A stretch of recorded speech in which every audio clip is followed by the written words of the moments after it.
merupakan SUV listrik terbesar di Indonesia saat ini yang dijual resmi. Merupakan SUV yang sangat mahal. Merupakan SUV yang menurut kami tidak SUV amat. Nonton video ini sampai habis karena ini adalah Mercedes-Benz EQS SUV 450 4MATIC AMG Line.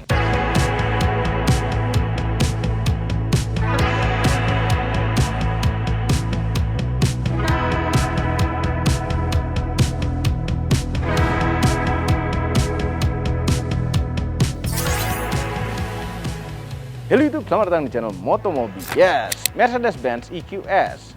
Tadinya kami pikir ini adalah versi listrik dari Mercedes-Benz GLS, namun berbeda. Dan sedikit sejarah mengenai EQS SUV. Sejarahnya tidak bisa nyambung juga dengan GLS. Ya sudah, langsung review saja. Ini bukan GLS yang dilistrikkan. Ini sebenarnya platformnya sama dengan Mercedes-Benz EQS yang sedan. Dan EQS itu juga bukan S-Class yang dilistrikkan, itu adalah platform sendiri dan ini platformnya sama seperti EQS yang sedan. Jadi ini adalah versi SUV dari EQS. Ya, memang sesuai namanya. Mungkin kami lebih cocok bilang ini adalah crossover ya, karena pakai platform yang sama sedannya ya kan. Tapi anyway, nggak apa-apa, SUV sama crossover itu zaman sekarang tuh udah mulai agak-agak sama ya dianggapnya. Tidak ada grillnya. Karena ini mobil listrik, nggak perlu grill banyak. Untuk pengganti grill dikasih logo Mercy banyak sekali keliling ini. Di sini di tengah-tengah ada radar untuk adaptive cruise control dan plat biru karena ini adalah mobil listrik. Mobil listrik. Seberapa besar baterainya? Baterainya itu besar sekali. Baterainya ada di bawah seperti biasa mobil listrik. 107,8 kWh. Besar sekali. Ini i7 juga kalah besar nih. Tapi tenaganya besar. Ini dual motor listrik, ada motor listrik depan dan belakang. Jadi mereka menyebutnya Mercy, biasanya menyebutnya dengan 4MATIC. Range-nya 616 km. Tenaganya 360 horsepower dengan torsi maksimal 800 Nm. Besar sekali dan memang harus besar-besar karena ini mobil obviously berat ya. Berat karena panjang juga. 5136 mm panjang sekali. Wheelbase-nya jauh. 3210 mm panjang juga wheelbase-nya. Gimana caranya bisa muter balik dengan wheelbase panjang itu? Aman untuk mobil ini karena ban belakangnya ikut belok. Ini all wheel steering. Jadi kalau kita lambat keluar masuk parkir muter balik, ban belakangnya juga ikut belok. Ketika ban depan belok kanan, ban kiri belok kiri. Jadi terasa wheelbase-nya lebih pendek daripada seharusnya. Ini velg ini jadi kelihatan kecil ya. 21 inch velgnya. Bannya lebarnya 275, tebalnya 45. Oke, kita buka kap mesinnya. Kap mesinnya nggak bisa dibuka. Walaupun ini obviously memang didesain untuk kebuka. Lihat tuh pilar A-nya nyambung begini sama bukaannya. Nggak bisa dibuka. Heran. Cuma bengkel aja yang bisa membuka. Padahal enak banget nih. Nah, komponen listriknya kalau bisa dipadetin, kita bisa naruh bagasi depan sini. Jadi front trunk. Ini ada kecanggihan nih. Lampu depannya digital light Mercedes-Benz sebenarnya keren, dia bisa ada banyak LED kecil-kecil, dalamnya bisa nyorot, bisa dipilih apa yang disorot. Nah yang bisa dibuka di luar sini adalah ini. Nih, ini untuk ngisi air wiper. Ada tulisan EQS, biar kita ingat ini adalah EQS. Belakangnya khas Mercedes EQ, nyambung dari kanan ke kiri gini, cuma single lampu gitu. Ada tulisan 4MATIC. 50, knalpot palsu nggak ada kan? Ya ini pura-pura jadi knalpot kali ya. Buka bagasinya.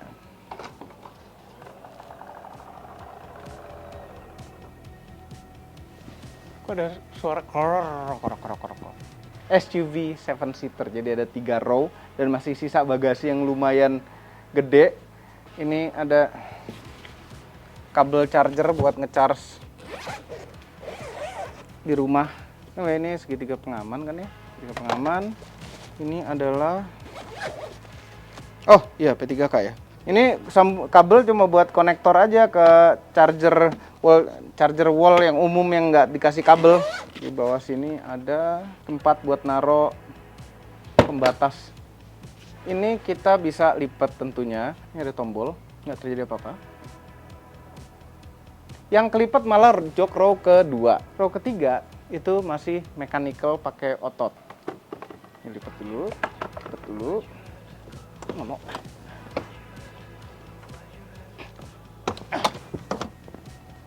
Tuduh, menghasilkan bagasi yang sangat lega sekali.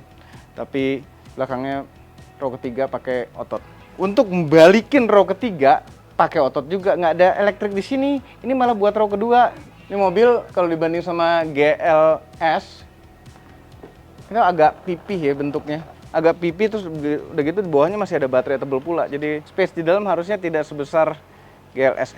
Ada DC chargingnya. Terus ini setiap pintunya sayangnya walaupun ini sekelas S-Class itu tidak, kalau kata orang lama bilang vakum. Nggak nyedot. Ya ini kita simulasikan lagi kalau kejepit ya. Saya nggak ada Dendimas di sini. Kita kunci. Itu sakit beneran ada belakangnya. Oh iya, elektrik. Dari mana nih elektrik belakangnya? Ini.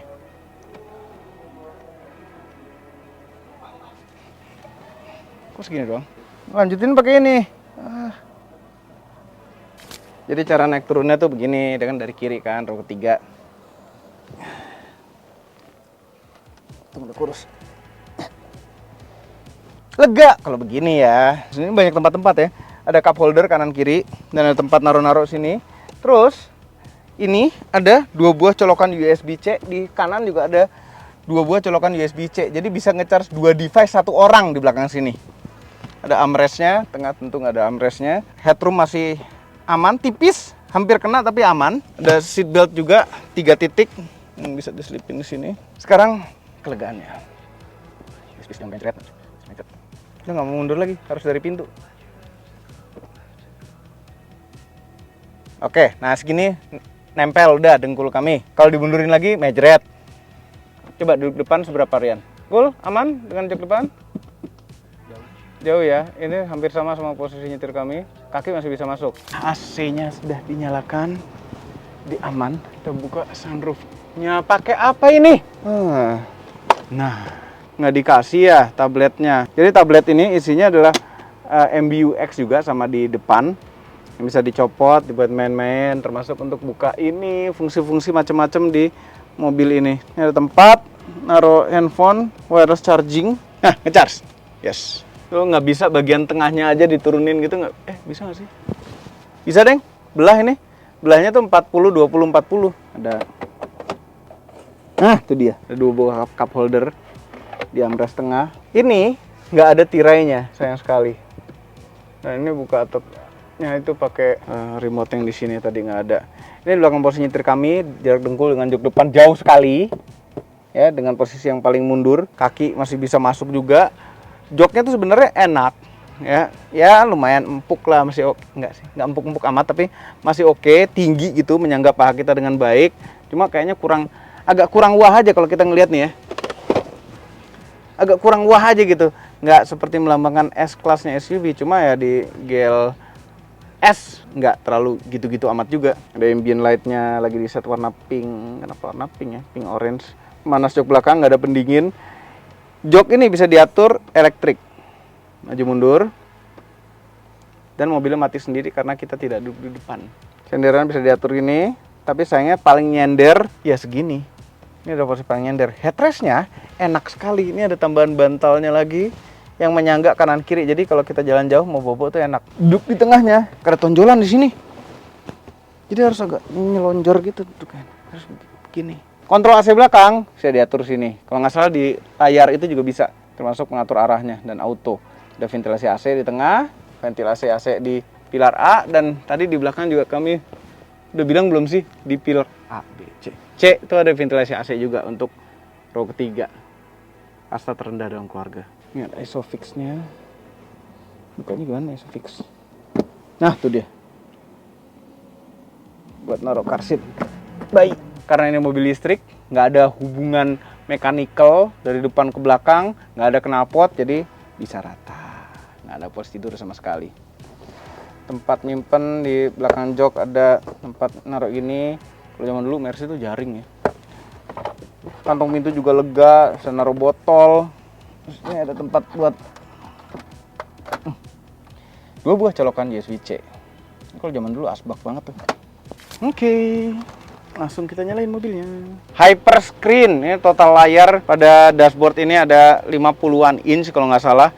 Jadi layar tengah tentu melengkung ya, besar dan melengkung segala fungsi-fungsi dari sini.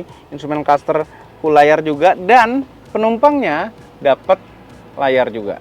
Nah ini kalau nggak ada penumpang duduk di kiri, ini nggak ada nyala, ini gimana nih nggak tahu. Begitu duduk, Rian coba duduk. Nah ada tombol on sini. Ini kalau nggak salah, kalau di sebelah kiri nonton apa, kanan tuh nggak bisa ngelihat. Coba lagi ngelihat apa gitu yang terganggu. Nah, jadi di layar tengah fungsinya tuh gitu juga sama, MBUX. Jadi total di mobil ini itu ada 1, 2, 3 yang di iPad, tablet di belakang itu. MBUX-nya, layar MBUX ini. Ini menu-menu seperti biasa, menu EQ, ya, indikator baterai ada berapa. Ini DC maksimum charging 112 kW ada tulisannya. Bisa diatur ya, masa cuma 112 kW aja? Eco charge 100 kW.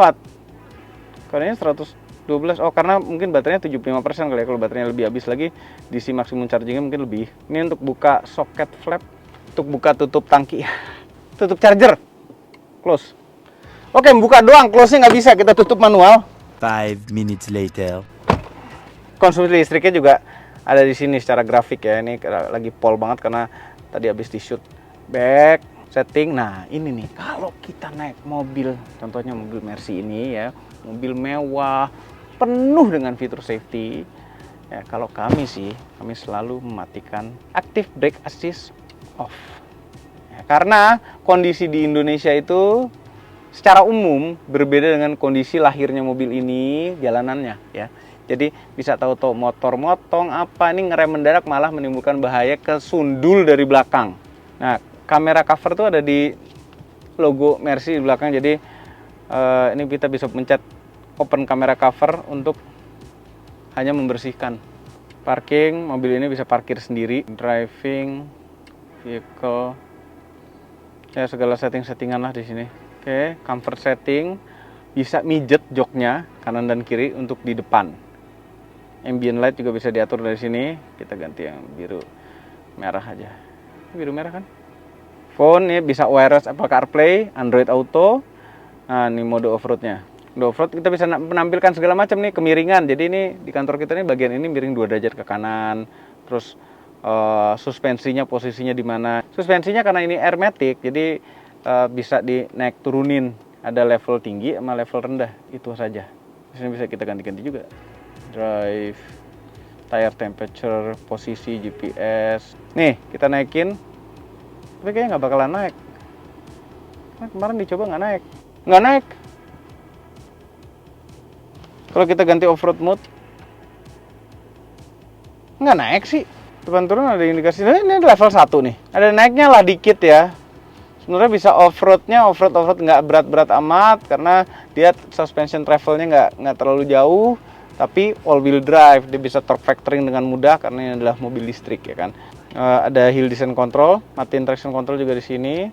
Terus ini untuk ngidupin kamera depan khusus buat off-road yang lebih detail. Ini ada rodanya nih, kalau kita maju nih nanti ada rekaman nih. Enggak ada rekam. Ah, nih ada rekamannya kan tuh. Jadi kesannya transparan.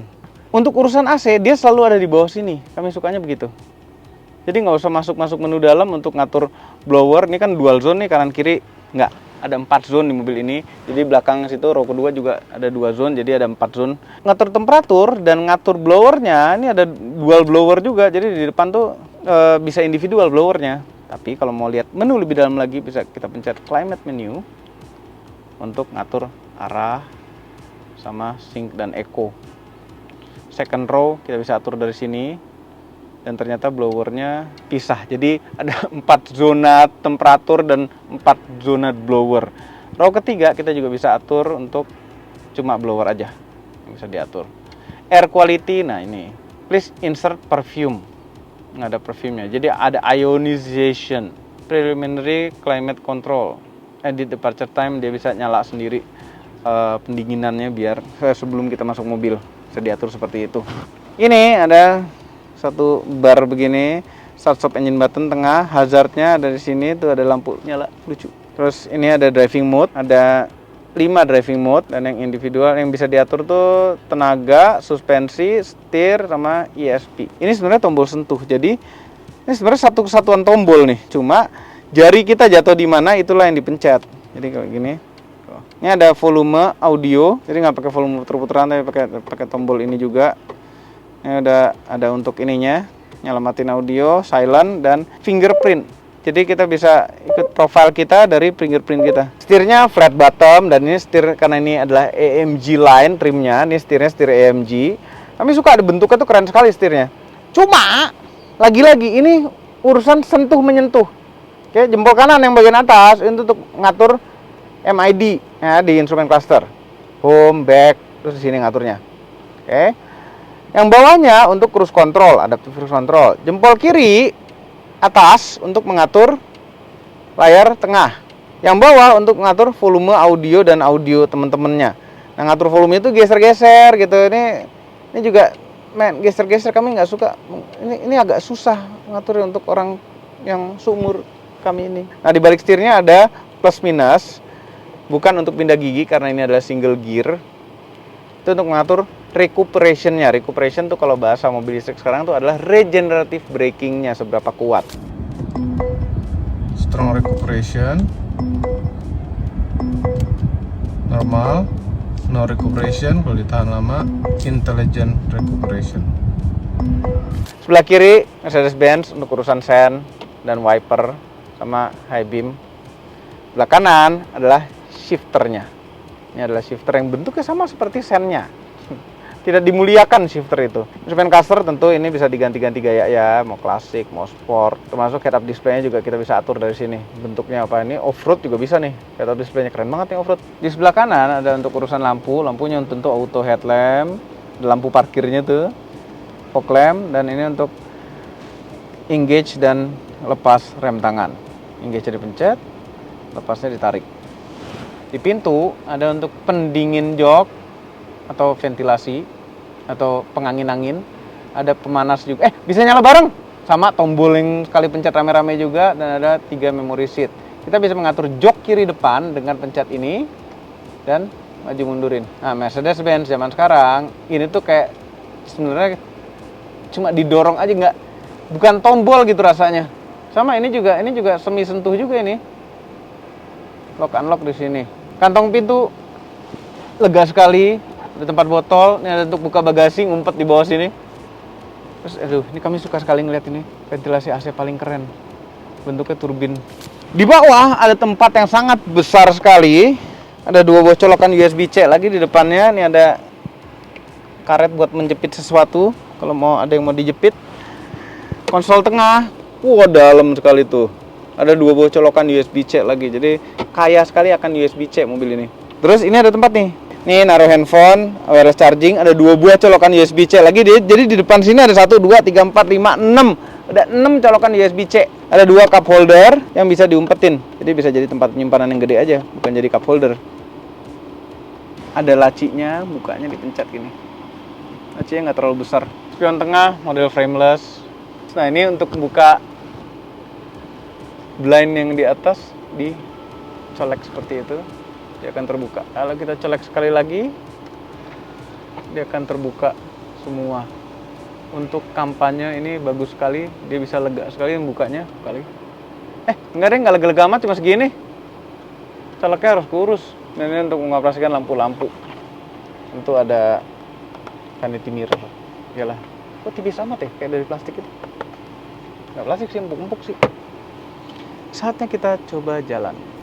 Mobil ini lumayan agak diliatin orang. Karena bentuknya mungkin agak aneh, agak berbeda dari biasanya. Kalau EQS yang sedan kan kayak mouse buat komputer. Kalau ini kayak mouse yang gede. Jadi ini kalau dari samping tuh kami ngeliatnya tuh kayak wagon tebel gitu. Nggak terlalu seperti SUV sekali. Pandangan, visibilitas keseluruhan enak karena posisi kami duduknya agak tinggi. Sengaja kami agak tinggi ini karena begitu kita turunkan habis itu benar-benar bisa sampai tenggelam ya kan, kita memoris satu tadi tenggelam. Jadi ini cocok sekali untuk orang yang tinggi. bule-bule yang tinggi-tinggi gitu cocok. Karena bisa direndahkan sekali joknya dan headroomnya pasti masih aman.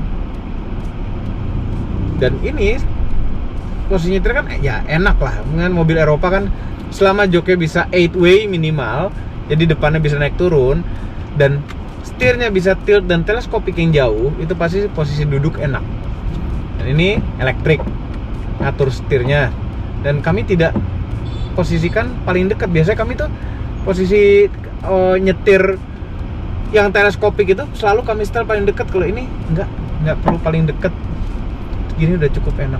Nah, untuk nyetel spion tanpa kita memilih mau nyetel spion kanan atau kiri, kita tinggal nengok ke spionnya dan mengatur arahnya. Dia bisa otomatis mendetek mata kita sedang melihat ke spion kanan atau kiri. Yang kami agak herannya juga, ini feel nyetir mobil ini tidak seperti nyetir mobil besar. Nah, ini mobil besar sekali, cuma rasanya tuh nggak sebesar itu karena mobilnya itu gesit, oke? Gesitnya bukan berarti bisa kayak coro ke sana sini gitu. Steering lock to lock itu cuma satu putaran kanan, satu putaran kiri. Udah kayak mobil sedan kecil aja gitu yang sporty.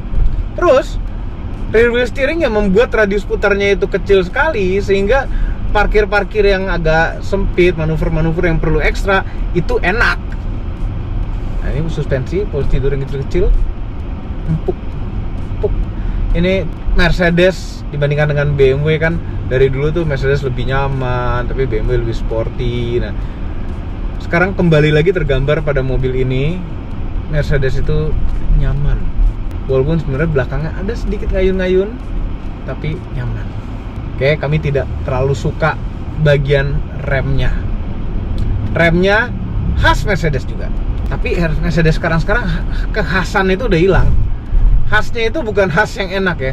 Dulu Mercedes-Benz zaman-zaman W124, W126 itu kental sekali rasa remnya, berat remnya, terus nggak ngerem gitu udah keinjak, nggak ngerem. Tapi begitu ketemu ngeremnya itu sensitif sekali rasanya di dalamnya, pakem sebenarnya, cuma nginjeknya tuh agak berat yang dari awalnya. Nah, ini tergambar kembali lagi pada mobil ini rasanya ya. Padahal sebenarnya remnya nggak seberat zaman dulu memang, tapi ada berat yang injek sampai titik menyentuh kampasnya. Tapi sebenarnya pada mobil ini bukan menyentuh kampas. Pada mobil ini memulai regenerative braking, recuperation kalau kata Mercedes-Benz. Nah, recuperationnya ketika dimulai itu berapa besar recuperationnya itu agak sensitif ketika sudah menginjak di titik itu. Nah, kita melewati jalan yang tidak terlalu lebar. Karena ya kan nggak terasa khawatir sekali bawa mobil sebesar ini. Dan sesuai harganya Mercedes-Benz yang ini kekedapannya luar biasa. Nih di luar tuh seperti dunia lain ya, cuma ada gambarnya tapi tidak ada suaranya yang masuk. Adalah dikit-dikit tapi dikit sekali. Itu jadi suara titit itu kenceng banget rasanya gara-gara nggak ada suara dari luar, nggak ada suara dari mesin. Mobil listrik. Tapi sayangnya ngelihat spion tengah nih isinya headrest semua ya. Ya, headrest paling belakang lupa kami lipat lagi tadi. Coba ada tombol di sini langsung. Ingat zaman gue 124 juga tuh, headrest belakang bisa dijedlakin. Oke, mobil nyaman, apakah bisa menikung dengan kencang? Sayang kita bukan di sirkuit. Masih stabil, enak. Setirnya juga directness-nya enak. Padahal belum di sport mode. Kita sport mode kan. Ada miringnya tapi stabil. Stabil tapi setirnya kami suka ini. Ringan tapi ada directnya. Tidak ada feedbacknya minim sekali tapi ada directnya rasanya. Suara dari ban yang ini pasti ban khusus EV ya. Suaranya nggak terlalu keras dari ban. Terus kalian suka nih Apple CarPlay-nya di full layar ya, jadi besar sekali, ngeliat navigasinya Google Maps pun lega sekali. Coba begitu nyetel audionya, nyetel lagunya dari Apple Music, gede sekali muka penyanyinya. Dulu sayang sekali nggak ada one pedal driving. One pedal driving itu enak loh. Maka kalau kami nyetir BMW yang listrik, itu kami selalu di mode B untuk one pedal driving. Kita kan di tol ini. Aktifkan adaptive cruise control.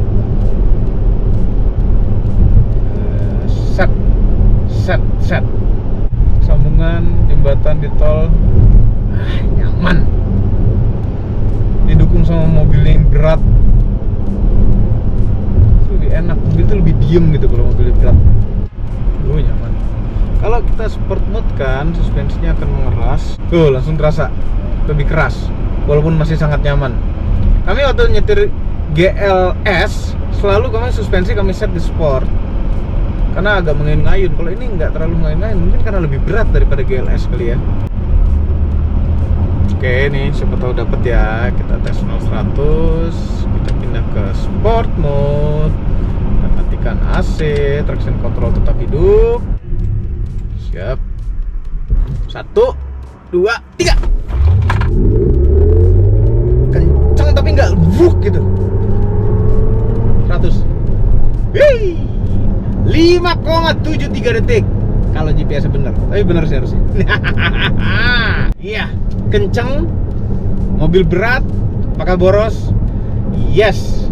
Ya kalau sesuai klaimnya 616 km tuh kayaknya jalannya tuh mesti super santai di 60-70 gitu ya. Karena dari kemarin kami pakai mobil ini itu tidak lebih dari 4,2 itu 4,2 atau 4,5 km per kWh. Itu cukup lumayan boros untuk ukuran mobil listrik ya kan. Karena ya kayak tank. Berat, nyaman, gede. Ya wajar-wajar aja kali keborosan segitu. Tapi seboros-borosnya mobil listrik, beli listriknya kan murah.